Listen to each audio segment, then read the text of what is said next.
네, 안녕하세요. 저는 15기 배현욱이고, 오늘 CNN 해보도록 하겠습니다.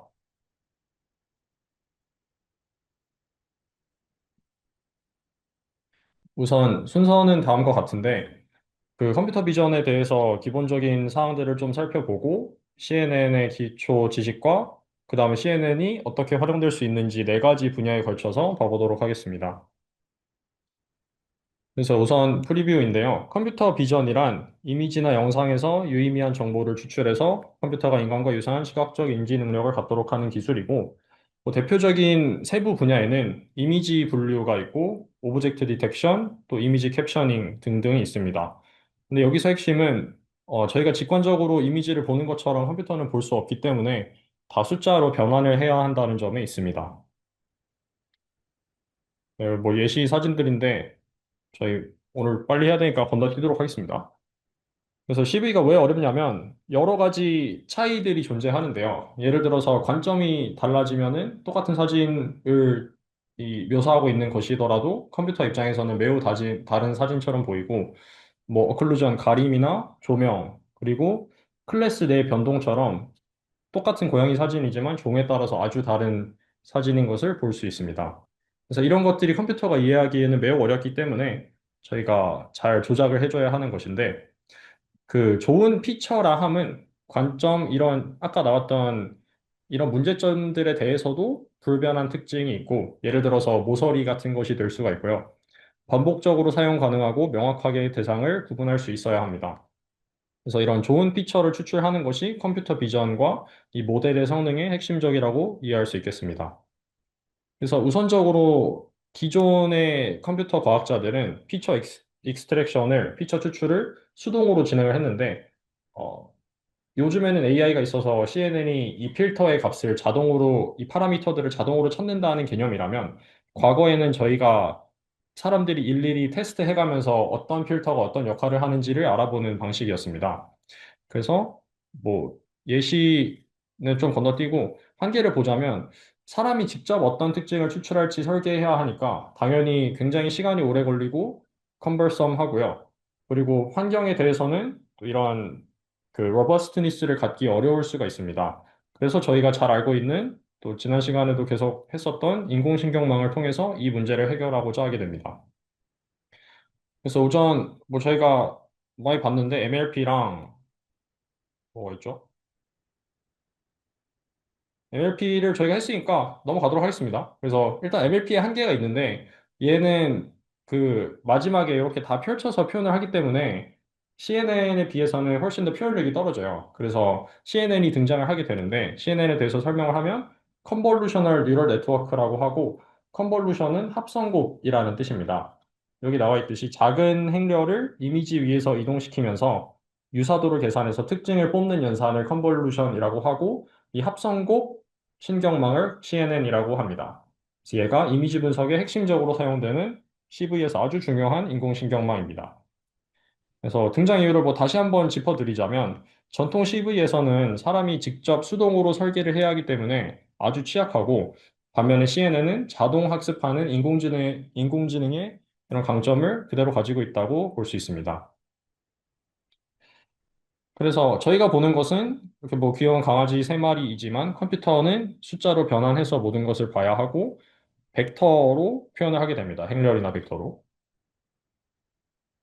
그래서 CNN의 장점이 뭐고 왜 이런 인공신경망을 사용을 하게 되냐 생각을 해보면 우선 가장 크게는 파라미터가 효율적이고 3D 구조를 그대로 유지할 수 있다는 점이 있습니다.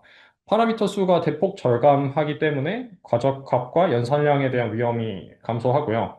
또 3D 가로 세로 채널 형태를 유지해서 공간 정보를 보존할 수 있다는 한계가 있습니다.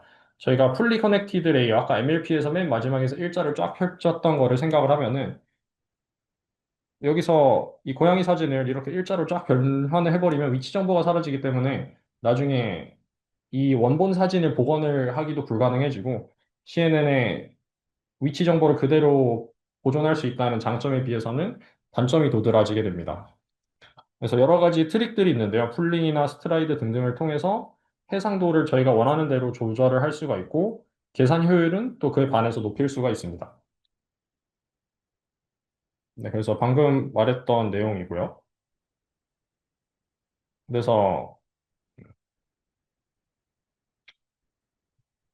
아까 저희가 설명했던 게 계속 말씀드리고 있는 것이 이런 위치 정보를 포함할 수 있는 것이 좋다인데 이런 지역성을 가지고 있는 것이 나중에 오브젝트 디텍션이나 뭐 클래시피케이션을 할 때 얘가 어디에 속하는지 그 픽셀의 정확한 위치를 알고 걔의 클래스를 알아야 하기 때문에 위치 정보가 필수적입니다.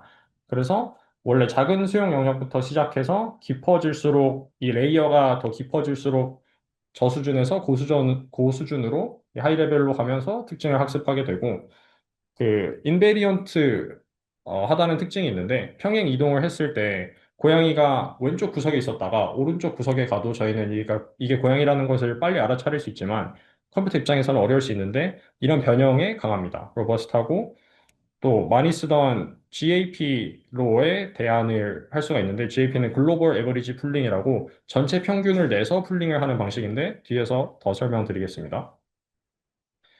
그래서 CNN에서 아까 커널과 필터라고 표현을 했던 것들이 가장 작은 행렬이라고 볼 수 있는데 이것의 역할은 저희가 수동으로 원래 뽑던 피처를 자동으로 뽑아주는 데 있습니다. 그래서 이미지에서 엣지나 패턴 질감 등 저희가 여기 딱 사진을 찍었다 했을 때 이 책상에 그냥 한 면은 구분이 어렵지만 모서리에는 구분이 색깔이 변하는 정도가 크고 하니까 쉬울 거잖아요. 그런 느낌으로 피처를 추출하는 것을 원합니다. 그거를 이제 저희가 커널을 통해서 하는 것이고 적용 방식은 컨볼루션이라고 하는데 이거를 보시면 저희가 이런 커널을 이 인풋에 가하고 싶다고 했을 때 엘리먼트 와이즈 멀티플리케이션을 주로 해줍니다. 그러니까 얘가 2x2 행렬이니까 여기 2x2 위에 덮어 씌우고 각 원소의 같은 위치에 해당하는 것들을 곱합니다. 그래서 0 곱하기 0은 0이고 0 곱하기 1도 0이고 나머지가 다 0이 되기 때문에 여기가 0이라서 그것들을 나중에 다 합해주는 것이 아웃풋에서 0이라는 이 값이 됩니다. 그래서 이 슬라이딩 하는 것들의 트릭이 있는데 저희가 커널을 먼저 여러 가지 종류들을 보자면 라플라시안 필터라는 것은 이렇게 생겼고요. 이 필터를 아까 저희 원본 이미지에 적용을 해주면 엣지가 도드라지게 나오는 특징이 있습니다. 그리고 샤픈 필터는 이미지를 선명하게 만드는 필터이고 가우시안 블러 필터는 이 로우 프리퀀시 그러니까 저주파 선들을 통과시키면서 부드럽게 바꿔주는 형태가 있고 과거에 이런 피처들은 사람이 직접 실험을 해가면서 발굴했다고 이해를 할 수 있습니다. 그래서 저희가 다양한 필터를 적용했을 때 어떤 식으로 바뀐다 이런 거를 간단하게 보여주는 사진이고요. 수용 영역이라는 것이 있는데 피처 맵의 한 픽셀이 입력 원본에서 보는 영역의 크기입니다. 네트워크가 깊어질수록 저희가 사진이 작아지다 보면은 한 뉴런이 보는 입력 영역은 거꾸로 보면 훨씬 더 커진다는 것이고 이것은 그러니까 리셉티브 필드가 커야 서로 멀리 떨어진 픽셀 관계를 학습할 수 있게 됩니다. 그러니까 레이어 3에서는 여기 가운데 픽셀 하나에 해당하는 것이 이전 레이어에서는 훨씬 더 큰 영역을 나타내고 있는 것을 볼 수 있고 이렇게 해야 이만큼 커다란 영역을 여기 하나의 픽셀로 효율적으로 표현한다고 이해를 할 수 있습니다. 그래서 이 수용 영역이 커야 멀리 떨어진 것들을 하나로 풀링해가지고 잘 볼 수 있다. 좀 더 효율적으로 파라미터를 줄이면서 볼 수 있다는 것이 골자이고요. 그래서 CNN의 구조를 간단하게 보면은 우선 컨볼루셔널 레이어가 있는데 인풋이 들어왔을 때 아까 저희가 말했던 필터를 슬라이딩 하면서 엘리먼트 와이즈 멀티플리케이션을 하고 얘를 더해주는 컨볼루션을 거치고 액티베이션, 풀링, 그 다음에 마지막에 풀리 커넥티드 레이어로 가는데 이 사항들은 제가 아까 설명했던 내용들이랑 겹치는 게 많아서 나중에 관심이 좀 더 있으시면 슬라이드 읽어보시고 일단 넘어가겠습니다. 이것도 시험 문제에 굉장히 자주 나오는 형식인데요. 인풋 사이즈와 필터, 저희 행렬의 사이즈, 그리고 패딩은 주변에 사이즈를 맞춰주기 위해서 덧붙여주는 것을 의미하는데, 패딩이나 스트라이드, 몇 칸을 띨지, 이런 것들에 따라서 아웃풋의 디멘전이 당연히 달라지고, 그것들을 저희가 원하는 대로 조정을 하면 되는데, 뭐 이런 식이 있다 정도로만 이해하시고 넘어가시면 되겠습니다. 그래서 패딩이 방금 설명드렸던 개념이지만 원본 이미지가 여기 하늘색 정사각형이라고 했을 때 주변 가장자리에 0 또는 다른 값을 둘러싸는 작업을 말하고 이것을 하는 주된 이유는 커널의 크기와 스트라이드에 따라서 아웃풋 디멘전이 달라지는데 이 아웃풋 디멘전을 저희가 원하는 대로 맞춰주기 위해서 이 패딩을 하는 것입니다. 예를 들어서 패딩을 두 번 해주면은 아웃풋 이미지도 조금 더 커질 것이고요. 패딩을 아예 하지 않으면 원래대로 좀 작은 디멘전이 나오게 된다. 이렇게 이해할 수가 있습니다. 여기 예시의 경우에는 원래 이미지도 5x5인데 저희가 아웃풋 이미지를 5x5로 맞추고 싶으면은 패딩을 한 칸 이렇게 둘러줘야 이 커널을 여기 돌렸을 때 아웃풋 이미지의 디멘전도 똑같이 나오더라. 이것이 핵심입니다. 네, 뭐 이런 거 넘어가겠습니다. 나중에 더 읽어보시면 좋습니다. 그래서 스트라이드는 몇 칸씩 이동하냐인데 저희가 앞에서는 기본적으로 스트라이드 1을 가정하고 제가 설명을 드렸는데 뭐 위의 그림 같은 경우는 한 칸씩 이동하면서 이 5x5 아웃풋이 나오게 되고 아까 말씀드렸던 컨볼루션 연산은 똑같이 진행합니다. 그 밑에의 경우에는 스트라이드가 1보다 큰 지금 2가 되기 때문에 두 칸씩 이동하면서 당연히 아웃풋 볼륨은 작아지는 것으로 이해할 수 있습니다.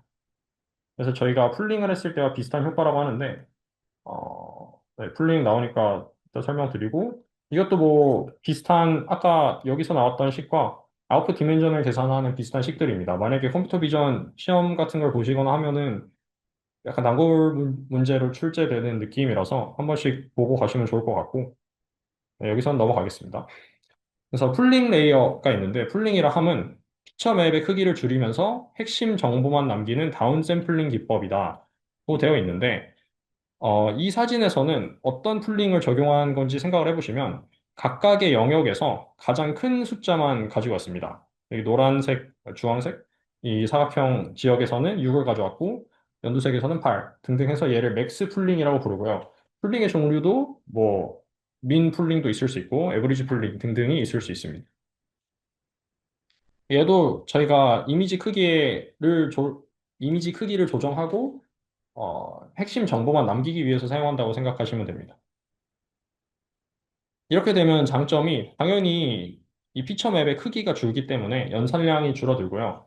위치 불면성도 생깁니다. 아까 저희가 왼쪽 아래에 있는 고양이와 오른쪽 위에 있는 고양이를 둘 다 고양이라고 인식해야 한다고 했는데 물체가 이동해도 동일하게 인식할 수 있다는 장점이 있고 또 오버피팅을 방지하게 된다는 점도 있습니다. 그 과적합이 된다는 것이 저희가 정보를 너무 많이 알고 있어서 모델이 거기에 너무 익숙해지면은 과적합이 되는 건데 걔를 해결하기 위해서 의도적으로 파라미터 수를 줄인다. 암기를 못하게 한다고 이해할 수 있습니다. 네, 뭐 아까 설명드렸던 것들이고요. 이 맥스 풀링과 에버리지 풀링 같은 경우에는 하나의 영역에서만 본다면 글로벌 에버리지는 전체의 여러 개의 피처 맵이 병렬로 있으면 걔를 이렇게 포개어서 본다고 생각을 하시면 됩니다. 그리고 이 프로퍼게이션은 저희가 뭐 순전파, 역전파 하면서 다뤘던 내용들인데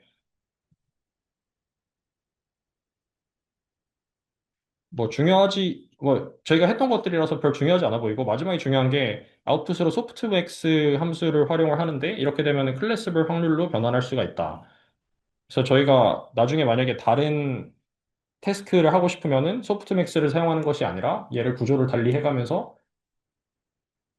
저희가 원하는 대로 맞춰야겠죠. 그거는 뒤에서 나올 예정입니다. 그리고 역전파는 저희가 그냥 ML 그 신경망 시간에 다뤘던 내용과 동일하고 로스 펑션을 계산한 다음에 그레디언트 계산하고 파라미터 뒤로 가면서 업데이트한다. 동일한 방식입니다. 근데 이거는 역전파 과정에서 그레디언트를 어떻게 계산하는지를 나타낸 건데 아까 저희가 단계가 인풋이 들어오면 컨볼루션하고 액티베이션 펑션 지나고 풀링하고 이렇게 한다고 했는데 그 각 단계에서 어떤 식으로 그레디언트를 구하는지를 적어 놓은 것입니다. 그래서 맥스 풀링 같은 경우는 뭐 가장 큰 값의 위치를 가져오는 거고 에버리지는 모든 값에 균등하게 기울기를 전달하는 것이라고 생각하면 되겠습니다. 뭐 이런 수식들이 있는데요.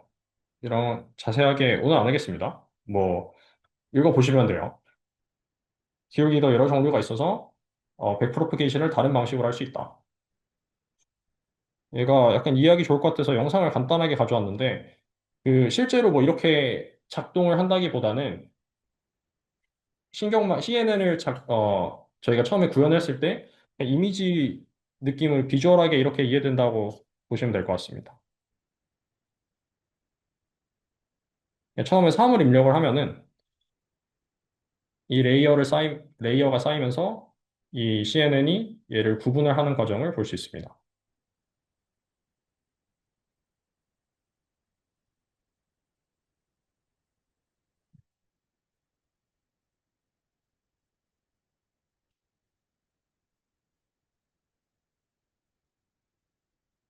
그래서 마지막에 보면 소프트맥스를 해서 3인 게 확률이 제일 나와서 얘로 표시가 되는 것을 확인할 수 있었습니다. 그래서 이 CNN을 그럼 어디다 쓰냐, 좀 더 구체적인 예시가 없느냐 하면은, 뭐 오른쪽은 좀 더 깊은 구체적인 예시들이고, 가장 크게는 네 개의 분류를 할 수 있는데, 이미지 클래시피케이션, 오브젝트 디텍션, 세멘틱 시그멘테이션, 그리고 인스턴스 세그멘테이션이 있습니다. 그래서 이것들을 각각 어떻게 하는지 대표 모델들을 통해서 알아보도록 하겠습니다. 제가 내용을 좀 생략하느라 여러 다른 구조들을 뺐는데, 클래시피케이션에서 가장 중요한 것은 이 레지넷이라고 하는 것이라고 생각해서 얘만 놔뒀고, 저희가 이전의 모델들에서 얻을 수 있는 결론이 층의 깊이가 깊어질수록 모델 성능이 좋아진다는 것인데, 그럼 왜 얘를 극단적으로 깊게 쌓지 않았냐고 보면은 문제가 있기 때문이겠죠. 그래서 이 문제들을 크게 두 가지로 짚어보면, degradation problem이 첫 번째입니다. 얘가 오른쪽에서 보시면은 트레이닝 에러가 56 레이어짜리가 20 레이어보다 높은 것을 알 수 있고, 뭐, 이터레이션을 다르게 했을 때도 테스트 에러도 동일합니다. 그리고 베니싱 그레이디언트 프로블럼도 있는데, 당연히 레이어가 깊어지면 깊어질수록 저희가 어느 신경망이든, 역전파를 할 때 그레디언트가 뭐 1보다 작게 되면 계속해서 0으로 수렴해버리는 문제가 있잖아요. 뭐, 발산을 할 수도 있겠지만. 그래서 이거의 가장 그 대표적인 솔루션이 레지넷이 주장을 하는 이 잔차, residual learning하고 skip connection이라는 것이 있습니다. 그래서 레이어 수는 그 좀 늘린 식이고 19에서 22에서 152로 갔지만 인간보다 더 좋아지는 그런 성능을 기록했다고 나와 있습니다. 오늘 사실 가장 중요할 수도 있는 게 제 생각에는 이 skip connection이라는 것 같은데 이 skip connection은 쉽게 말하면 입력 데이터가 여러 레이어를 건너뛰고 출력 레이어에 직접 연결됨인데, 말 그대로 이 레이어들이 저희가 쌓아가면서 딥한 뉴럴 네트워크를 만들잖아요. 근데 딥한 뉴럴 네트워크를 만들 때 딥해서 장점만 있으면 좋겠지만 단점도 있기 때문에 의도적으로 몇 단계를 건너뛰어서 뭐 후반이나 아니면 맨 마지막 출력층으로 바로 간다는 것이 스킵 커넥션입니다. 이게 몇 단계를 스킵한다는 거죠. 그래서 쇼트컷 커넥션이라고도 불리고, 레지넷은 앞에 이 residual learning에서 RES를 따온 것인 것 같은데, HX라는 목적 함수를 직접 학습하는 것이 아니라 잔차라는 실제 값과 예측 값의 차이를 학습하는 함수를 여기서는 활용을 했습니다. 그래서 기본적인 레이어는 이렇게 생겼다면 레지넷은 스킵 커넥션을 활용해서 이 아이덴티티가 이제 그대로 넘긴다는 소리잖아요. X를 그대로 여기 넘겨줘서 출력층에서 연산을 한다. 이것이 쇼트컷이다고 보시면 되겠습니다. 네, 베니싱 그레디언트 문제도 좀 해결이 되는 게 당연히 레이어를 거치면 거칠수록 얘가 소실될 가능성이 크다고 했는데 레이어를 적게 거치면은 덜 소실이 될 거잖아요. 그래서 스킵 커넥션은 그런 장점도 있다고 이해할 수 있습니다. 그래서 이거는 이미지넷의 데이터셋에서 훈련을 했을 때 결과가 어떻게 나왔는지를 본 건데, 일반적인 CNN은 왼쪽 그림과 같이 나온 반면, residual learning을 사용한 것은 오른쪽 그림과 같이 더 트레이닝 에러가 낮았다는 것을 알 수 있습니다. 그리고 약간 오토인코더랑 비슷하게 생긴 것 같은데, 병목 구조를 이용을 해서 차원을 축소했다가 다시 늘리는 것을 방식으로 연산량을 최소화하는 방식이 있습니다. 이게 되면 파라미터 수뿐만이 아니라 저희가 스킵 커넥션을 활용하면은 베니싱 그레디언트 문제도 해결할 수 있고 데이터를 더 잘 인코딩 했다가 다시 꺼낼 수 있다. 이런 VA랑 비슷한 관점에서 이해하셔도 좋을 것 같습니다. 그래서 뭐 이런 성능을 기록했는데 네, 뭐 레지넷이 아주 훌륭했다. 그래서 클래시피케이션에서는 좀 리마커블한 그런 아웃풋으로 남는다고 이해하시고 넘어가시면 되겠습니다. 그래서 그 다음 것이 오브젝트 디텍션인데 말 그대로 물체를 디텍트하는 것을 말합니다.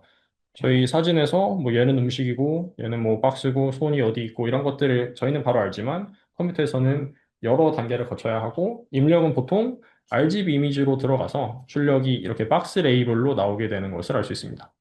그리고 당연히 이 박스가 틀릴 수도 있기 때문에 보통 신뢰도도 같이 주는 편입니다. 컨피던스 스코어.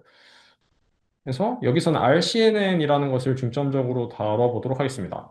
미리 조금 예고를 하자면 이 RCNN을 개선한 패스트 RCNN과 패스터, 더 빠른 RCNN이 있지만 여기서는 RCNN을 좀 집중적으로 다뤄보도록 할게요. 그래서 여기가 투 스테이지, 투 트랙으로 가는 객체 탐지 모델인데 대표적으로는 IOU 지표를 활용을 합니다. IOU란 Union, Intersection over Union의 약자로 전체 합집합에 비해서 교집합이 얼마나 되냐는 것이고 이런 식으로 직관적으로 저희는 이해를 할 수 있겠죠. 아무것도 안 겹치면은 0이고 최대한 많이 겹치면 동일하면 1이 될 것이고요. 그래서 RCNN의 동작 원리를 간단하게 보면은 우선 이미지가 입력이 됐을 때 두 번째 region proposal이라는 단계를 거칩니다. 얘는 이 그러니까 구역을 propose 한다는 의미니까 어떤 구역을 저희가 이 모델이 보는 게 제일 좋을까요? 라고 보는 것이고, 그 다음에 CNN이 동작하고 분류 결과가 SVM으로 동작을 하게 되는데, 간단하게 이해를 하면은 저희가 ROI라고 표현하는 이 관심 영역, region of interest를 원본 이미지에서 추출을 한 다음에 얘를 어떻게 변환을 잘 하고, 컨프넷에 거치면은 마지막에 이 박스별로 뭐 확률과 어떤 클래스일지가 나온다고 직관적으로 볼 수 있습니다.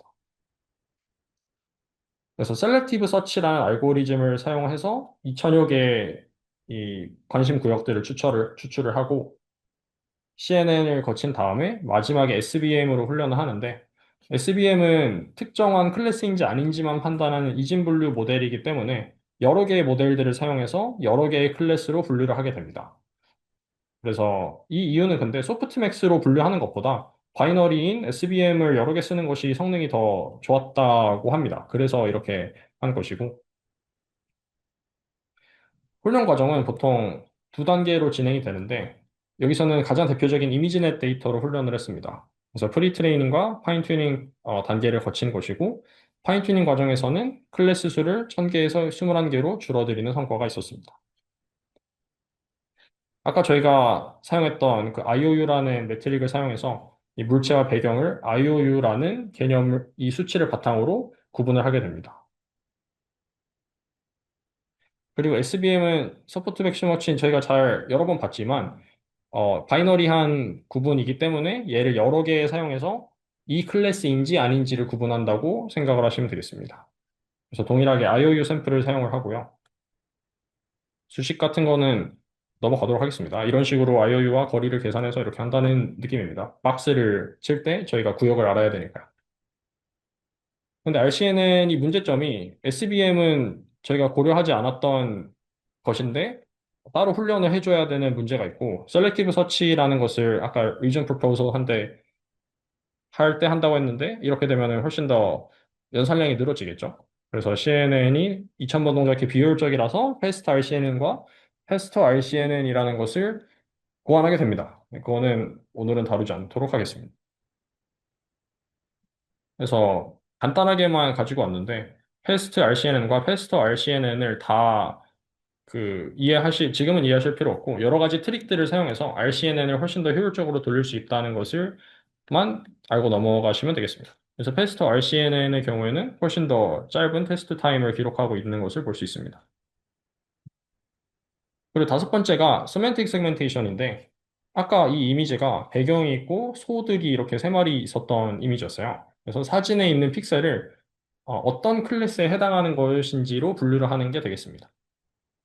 이 사진 같은 경우도 아주 굉장히 저해상도로 변환을 한 것이지만 예시를 위해서 배경은 뭐고 풀은 어디가 있고 이렇게 모든 픽셀을 클래스 하나에는 적어도 대응을 시켜야 되는 문제입니다. 근데 기존 CNN 모델들은 뭐가 문제였냐 생각을 해보면 제 마지막에 보통 플래튼 과정을 통해서 FC로 뭐 소프트맥스를 거쳐서 확률로 표현한다 이렇게 했는데 이렇게 되면 위치 정보가 손실이 되기 때문에 아까 저희가 원본 이미지를 이렇게 2D로 표현하고 싶은데 이 정보가 다 사라지게 됩니다. 그런 문제가 또 있고 입력 크기가 고정이 되면 저희가 변환을 하려고 했을 때 이 디테일들이 무너지는데 뭐 예를 들어서 여기 있는 이 모서리의 픽셀을 구분하고 싶은데 얘가 원본 이미지에서는 잘 보였던 것이 CNN을 거치면서 차원을 축소하고 늘리던 과정에서 주변과 경계가 불분명해지만 어떤 클래스에 속했는지를 알기가 어렵게 됩니다. 음. 네, 그래서 그런 기존 CNN 모델들이 한계가 있기 때문에 저희가 이전에 봤던 클래시피케이션이나 오브젝트 디텍션에서는 대충만 위치 정보를 알았으면 그 박스를 칠 수 있어서 아예 뭐 클래시피케이션에는 필요가 없고요. 위치 정보가 필요가 없었는데 세맨틱 세그멘테이션을 하려면 높은 분류 성질을 그대로 유지하면서 픽셀 하나하나 정확한 위치 정보가 필요합니다. 그래서 그것을 위한 모델이 주로 다운샘플링 앤 업샘플링의 구조를 가지고 있고 다운샘플링은 아까 뭐 저희가 풀링을 할 때 나왔던 용어인데 풀링을 하면서 차원을 디멘전을 줄여버리고 이때 자세한 위치 정보를 잃기 때문에 업샘플링을 통해서 다시 차원을 늘립니다. 그래서 이게 뭔가 오토 인코더와 비슷하다는 느낌이 들기도 하는데요. 이 중에서 대표적인 모델들이 FCN과 UNet이라는 것이 있습니다. 그래서 오늘은 FCN을 다뤄보도록 할 건데, FCN은 Fully Convolutional Network입니다. 이 여기 C가 커넥티드가 아니라 컨볼루셔널이고 모든 단계에서 말 그대로 합성곱을 진행하겠다는 것처럼 보이죠. 그래서 세맨틱 세그멘테이션을 위한 대표적인 모델이고 기존 이미지 분류에서 좋은 성능을 보였던 CNN 기반 모델들에다가 좀 트랜스퍼 러닝을 통해서 목적에 맞춰서 변형을 시켰다. 그래서 CNN의 핵심이라고 할 수 있는 것 세 가지는 컨볼루셔널리제이션을 통해서 CNN화를 시키고 업샘플링과 스킵 아키텍처가 있습니다. 그래서 우선 컨볼루셔널리제이션의 경우 풀리 커넥티드 레이어를 기존 CNN에서 활용하던 것을 컨볼루션으로 바꿔주게 됩니다. 이렇게 되면 클래스의 히트맵으로 위치 정보가 보존되는 형식의 출력이 나오게 되고 픽셀 단위 예측이 가능해진다는 장점이 있습니다. 그래서 이미지 크기도 자유롭게 입력할 수 있는 것이 저희가 풀리 커넥티드 레이어를 컨볼루션으로 변환하기 때문에 기존의 그 위치 정보가 사라지는 문제가 없어져서 그렇습니다. 그래서 이러한 1번 컨볼루셔널리제이션을 여러 번 거친 후에서 아웃풋을 생성을 하면은 비트맵이 나오지만 여기서 coarse라고 되어 있는 게 너무 거칩니다. 그러니까 저희가 원래 원했던 것은 아주 세밀하게 구분이 잘 되어 있는 그런 이미지 분류한 히트맵을 원했다면 여기서는 너무 원본 상태에 약간 날 것 그대로인 거죠. 그래서 업샘플링 과정을 통해서 부족한 디테일을 채워준다고 생각을 할 수 있는데 이 업샘플링 트릭에는 여러 가지가 있습니다. 그래서 인터폴레이션, 간섭법인가요? Bilinear Interpolation을 통해서 저희가 원래 이미지에 어떤 점들이 있을 때 나중에 세밀하게 조정을 했을 때 이 특정 이미지도 어떤 클래스에 속할 것이라를 추출하는 그런 방식이라고 보시면 되겠습니다. 자세하게는 다루지 않겠습니다. 그래서 뭐 이런 방식들이 있다고만 생각하시고 넘어가시면 될 것 같아요. 핵심은 업샘플링을 통해서 너무 거칠게 나왔던 피처 맵을 좀 더 디테일을 추가시켜 준다고만 이해하셔도 충분할 것 같습니다. 그래서 디컨볼루션이라는 업샘플링 트릭도 있는데 이거 같은 경우는 아까 저희가 컨볼루션 연산을 역으로 한 거예요. 인버스. 네, 그렇게만 알고 있어도 이런 연산을 통해서 업샘플링을 다시 할 수 있다. 컨볼루션 하면 이게 차원이 줄어들기 때문에 그 정보가 소실되고 저희가 알아보기 어렵다는 문제가 있었지만 디컨볼루션은 다시 차원을 늘려주는 거죠. 그래서 업샘플링의 종류 중 하나가 된다고 볼 수 있습니다. 그리고 스킵 아키텍처가 세 번째인데 1, 2번 방법만 쓰면은 제가 여기 오른쪽에 이것처럼 아주 이상하게 나옵니다. 그래서 정답과 비교했을 때는 굉장히 애매하게 나오죠. 그래서 스킵 아키텍처가 얕은 층은 로우 레벨의 로컬 피처를 감지하고 깊은 층일수록 이 여러 직선, 곡선이 합쳐져서 객체 형태, 뭐 사람이라고 따지면 뭐 눈썹 하나 정도가 로우 레벨 피처라고 하면은 이것들이 여러 개 합쳐진 눈 전체가 하이 레벨 피처가 되겠죠. 그래서 그런 것들을 감지할 수 있는 피처, 그런 피처들을 감지할 수 있는 레이어가 더 깊게 있는데 그런 것들을 결합하기 위해서 스킵 아키텍처를 적용합니다. 저희가 뭐 아까 스킵 커넥션 레지넷에서 했던 것처럼 중간중간 뛰어넘어서 이 해봤더니 잘 되더라. 성능이 잘 나온다. 이렇게 보시면 되겠습니다. 그래서 요 이미지가 스킵 커넥션이 없는 거고 오른쪽이 스킵 커넥션을 적용을 한 것이고 좀 더 결과가 개선된 것을 알 수 있습니다. 네, 여기서 ALS라고 적혀 있는 것은 세 번째 풀링 레이어의 특징도 사용해서 더 효과가 뛰어난 것을 알 수 있습니다. 그래서 FCN, 풀리 컨볼루셔널 네트워크를 요약해 보자면 기존 이미지 분류를 잘 하던 뭐 알렉스넷 같은 CNN 기반의 모델들을 좀 더 파인 튜닝을 했다. 그러기 위해서 사용한 세 가지 트릭이 컨볼루셔널리제이션. 얘가 풀리 컨볼루셔널 네트워크니까 이름 그대로 모든 연산을 컨볼루션하게 해야 되니까 그거를 변환하는 게 첫 번째 2번이고요. 그 다음에 그렇게 했을 때 출력되는 아웃풋이 너무나 거칠기 때문에 거기에 디테일을 추가해주는 업샘플링 과정이 있고 그 다음에 저희가 레지넷에서 다뤘던 스킵 커넥션과 비슷한 개념인 스킵 아키텍처로 여러 층들을 연결해줘서 좀 더 유기적인 연결을 만든다. 그렇게 했더니 성능이 가장 좋게 나와서 얘를 FCN이라고 하고 세멘틱 세그멘테이션의 대표적인 모델로 볼 수 있습니다. 뭐 유넷이라는 것도 있는데요. 뭐 이런 모양 때문에 이제 U라는 글자를 따는 건데 얘는 보통 의료 분야에 특화된 FCN을 기반으로 한 모델이고요. 레이어마다 스킵 커넥션을 적용한다는 특징이 있습니다. 네, 유닛에 대한 설명은 이렇게만 하겠습니다. FCN을 기반으로 U자 모양을 그리면서 스킵 커넥션을 그대로 유지한다. 이 레이어에서 여기 아웃풋 레이어로 가고 두 번째 인풋 레이어에서 끝에서 두 번째 레이어로 가고 이런 식입니다. 그래서 마지막으로 인스턴스 세그멘테이션이 있는데 아까 저희가 했던 RCNN 있잖아요. 그거의 개선된 버전이었던 페스터 RCNN과 방금 다뤘던 FCN을 묶어서 마스크 RCNN이라는 모델을 만들었습니다. 이 마스크 RCNN이 인스턴스 세그멘테이션의 가장 대표적인 모델이고, 세멘틱 세그멘테이션은 배경을 포함해서 클래스로 구분했습니다. 뭐 여기는 나무, 여기는 소, 여기는 풀 이런 식이고, 인스턴스 세그멘테이션은 배경을 제외하고 각각의 객체를 구분합니다. 여기 뒤에 있는 배경은 모두 제외하고 얘는 소 1번, 얘는 소 2번 이런 식으로 구분을 한다는 말입니다. 그래서 직관적으로 생각을 해봤을 때 오브젝트 디텍션을 통해서 각각 이 이미지에 있는 오브젝트들이 어떤 건지 파악을 어떤 위치에 있는지 파악을 하고 걔를 세멘틱 세그멘테이션을 통해 배경과 분리한 다음에 이 인스턴스들을 잘 구분하면은 이렇게 인스턴스 세그멘테이션이라는 태스크를 할 수가 있게 되는 것입니다.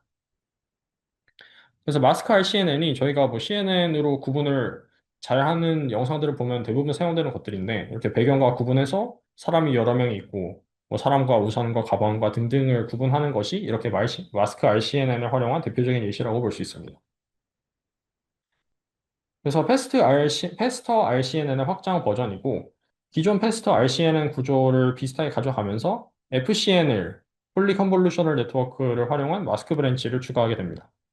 여기서 페스터 RCNN은 원래 이런 구조인데요. 이렇게 생겼는데 하나 병렬적으로 마스크 브랜치라는 것을 추가하게 됩니다. 얘는 FCN으로 구성이 되어 있는 것이고 간단하게 과정을 살펴보면은 1번은 저희가 아까 Region of Interest ROI 풀링이라는 것이 있었는데 얘를 ROI Align이라는 새로운 기술을 사용을 하고 그 다음에 FCN을 적용한 마스크 맵을 만든 다음 ROI 크기로 이미지 크기를 복원하고 임계값을 통해서 최종 마스크를 이진화합니다. 그래서 잘 안 보이실 수도 있을 것 같은데 여기 보면은 약간 흐릿하게 경계가 나와 있는 것을 알 수 있어요. 얘를 임계값 보통 0.5로 하는데 0.5를 통해서 0.5보다 뭐 크면은 어떤 색, 작으면 어떤 색을 통해서 마스크를 확실하게 씌워준다고 생각을 하시면 되겠습니다. 어, 이 ROI 단계에서 좀만 설명을 해보자면 ROI 풀링, 그러니까 Region of Interest를 저희가 딱 추출했을 때 관심 영역을 딱 추출을 하고 걔를 FCN을 거치면 이런 식으로 나오고 그 2번까지 끝난 단계에서 3, 4번을 저희가 원본 이미지의 크기로 돌려주는 방식이라고 생각을 하면 됩니다. 그래서 아까 말씀드렸던 이 ROI 풀링에서 ROI 얼라인으로 가는 이 ROI 얼라인이라는 게 뭐냐? 얘는 세그멘테이션의 정밀도를 높이기 위해서 도입된 방식인데요. 기존의 ROI 풀링은 바운딩 박스, 저희가 오브젝트 디텍션을 할 때 이 사이를 감싸는 그 정도 박스의 오차가 있으면 그 정도에서는 허용이 되지만 픽셀 단위로 아주 엄밀하게 마스킹을 하기 위해서는 ROI 얼라인이 필요합니다. 이 ROI 얼라인은 아까 저희가 업샘플링 트릭 중에 하나라고 했었던 바이리니어 인터폴레이션을 적용을 한 방식입니다. 그래서 뭐 그림으로 직관적으로 이해하실 수 있을 것 같은데 이 주변의 점들, 주변 픽셀들을 활용해서 저희가 찾고자 하는 원본 이미지에서의 특정 점을 좀 더 정확하게 구분해낸다는 것이 핵심입니다. 그리고 마스크 RCNN의 출력은 이 정도가 되고요. 아주 성능이 좋은 것을 알 수 있죠. 그래서 이상으로 오늘 세션 마치도록 하겠습니다. EDA 화이팅입니다.